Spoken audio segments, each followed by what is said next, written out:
One of the biggest stories from this week, by the way, the resignation of Oregon Secretary of State Shemia Fagan. It happened after it came out that she had a side job with a cannabis company paying her 10 grand a month.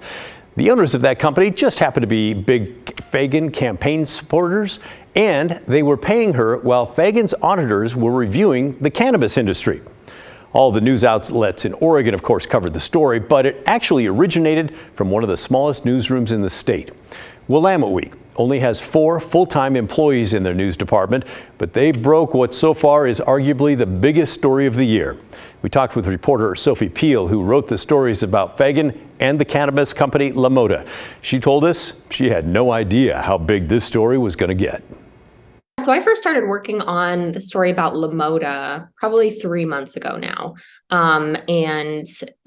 We just started looking at all the documentation we could around them, and there was really a lot there. It really started more as a story about disgruntled employees of LaModa, and then quickly we realized, oh, there's a lot more here. There's millions of dollars in tax liens. There's 30 lawsuits in Oregon, circuit courts over the past 5 years, many of those alleging non-payment of bills, including from the very tax company they hired to do their taxes last year. And they're really in an explosive lawsuit with them right now, which is going to go to trial in July. So, it was one of those stories where it seems like every thread you pull, it's a never ending ball of yarn almost. So there was just so much fodder there.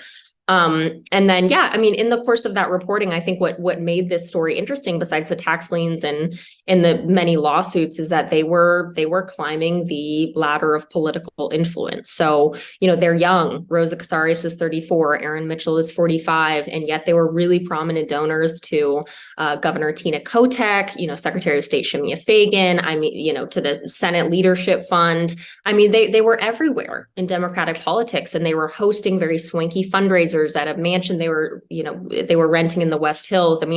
They were kind of everywhere. And so initially that was their connection to Secretary Fagan, is that they hosted fundraisers for her. They had given her $45,000. I knew during the reporting, I had learned that they did have some sort of kind of personal relationship too. Like they maybe were a little bit cozier with her than they were with other elected officials that they gave to.